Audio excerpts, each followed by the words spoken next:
Ever imagine like soaring over a forest so real you can practically feel the wind, rustling through the leaves? Oh, yeah. Well, get this. For years, flight simulators really struggled to make trees look convincing, especially up close. It's true. Today, we're going deep on how they went from those flat, unconvincing sprites to the dynamic, immersive forests you see in games like, Microsoft Flight Simulator. It's a fascinating journey, really. Yeah. When you think about it, it highlights how much detail, even subtle detail, goes into creating a believable virtual world. Absolutely. To kick things off, let's rewind a bit. Early flight simulators had a pretty rough time with trees. I was reading about this technique called billboarding. Essentially, they used flat images of trees that always rotated to face the screen. Think of it like those old cardboard cutouts of cowboys in a saloon. No matter where you move, they're always staring right at you. That's Yeah. essentially what billboarding did. Clever for the time, I guess. I bet it didn't hold up for long, though, especially for, pilots used to the real deal. You're spot on. As soon as you got close, or worse, tried flying low over a forest, the illusion, it completely shattered. I bet. Dr. Aspen Furr, who wrote Leafing Through Flat Foliage, really nailed it when she said 2D trees fail to capture the true essence of nature, leaving players feeling, well, disconnected. Yeah, that makes sense. So who stepped up to solve this very leafy problem? Enter Jorg from Microsoft Flight Simulator, right? Okay. He's such a stickler for realism, and trees, for him, were like a major immersion breaker. I see. In his own words, Jorg wanted to make players forget they're in a simulation. And, that meant tackling this tree problem head on. Okay.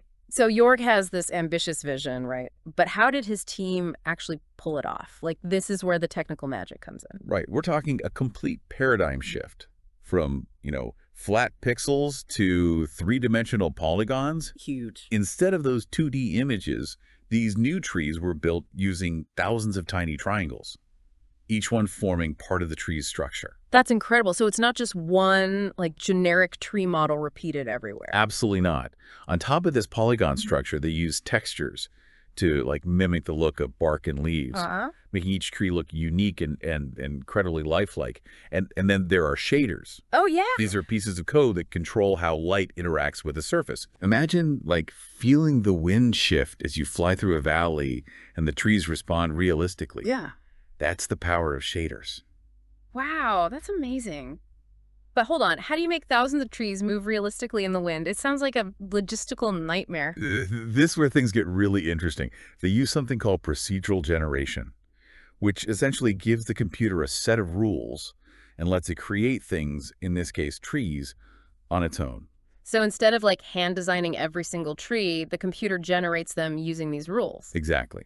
And to make sure those trees look natural, they turn to a system called L systems, which are based on the actual mathematical principles of tree growth. So these L systems are giving the computer the blueprints to grow a virtual forest from scratch, or Precisely, yeah. They use these mathematical rules based on, real tree growth, how branches split, how the leaves arrange themselves, to make each virtual tree unique. It's really remarkable. It is. And remember those fractal patterns we talked about? Yeah. Dr. Sequoia Oak's research really dives into how those are key to creating realistic trees. Right. Her paper, Branching Out, The Mathematical Foundations of 3D Tree Rendering, blew my mind. Oh, it's a fascinating read. Yeah, Dr. Oak explains how fractals, with their repeating patterns at different scales, they're perfect for mimicking the seemingly random yet structured way that trees grow. So to recap, we've gone from flat billboard trees to these dynamic wind-blown wonders. It's quite a jump. All thanks to polygons, textures, shaders, and a healthy dose of fractal magic. It's true. But what does this actually mean for someone like me, joystick in hand? Paint me a picture. Okay, so picture this. You're flying low over this dense forest, right? Sunlight's filtering through the leaves. As the wind picks up, you see branches sway and rustle, each tree responding individually, casting these really intricate shadows that shift with the sun's position. And because of those L systems, every tree is different, just like in a real forest. Yeah, it's that variety, that organic feel that makes all the difference. You're not just seeing a generic forest anymore.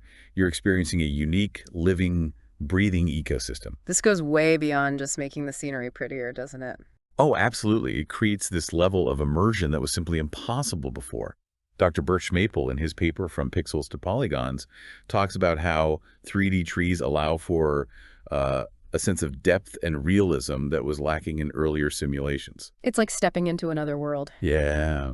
Speaking of, we heard from Shane in Australia, who's a huge flight sim enthusiast. He seems really excited about this technology. Shane gets it. He understands that this is about more than just visuals. It's about creating an experience. Yeah. He said, you won't just see trees, you'll feel them. Wow. And, when you're virtually flying over a place like the Outback, where the landscape is so defined by its trees, that level of detail is, well, transformative. To wrap our heads around this incredible leap, let's go back to Jorg's vision for a moment. He wanted to make players forget they're in a simulation. Do you think he succeeded? I mean, from what we've talked about, it really sounds like it. These 3D trees are a game changer for flight simulators. Yeah, they really are. Yeah. And it makes you wonder, where do we go from here, right? Like, we've conquered the challenge of making these trees look real, but what about engaging our other senses? Yeah. Imagine if you could smell the damp earth of a forest, like after a virtual rainstorm. Oh, wow. Or even, feel the texture of the bark on your fingertips as you're like virtually touching a tree in the simulator. Okay, now that would be incredible, but let's be real. How far off is that kind of technology? Honestly, it might be closer than you think. Really? We're already seeing advancements in, haptic feedback technology. Yeah. And even scent-based VR experiences are starting to kind of emerge. It's not that far-fetched to imagine those advancements finding their way into flight simulators eventually. It's mind-blowing to think how far we've come. We started with those flat, pixelated trees that looked about as lifelike as, like you said, a cardboard cutout. Right. And now we have these dynamic, wind-blown forests that practically transport you to another world. That's true. It really makes you appreciate the power of technology to not just change what we see, but how we experience the world around us, even when that world is, completely virtual. And that's the most exciting part, right? This is just the beginning. I know, it really is. As our understanding of technology, A&D, the natural world, continues to kind of grow and deepen, who knows what incredible advancements are out there, waiting for us.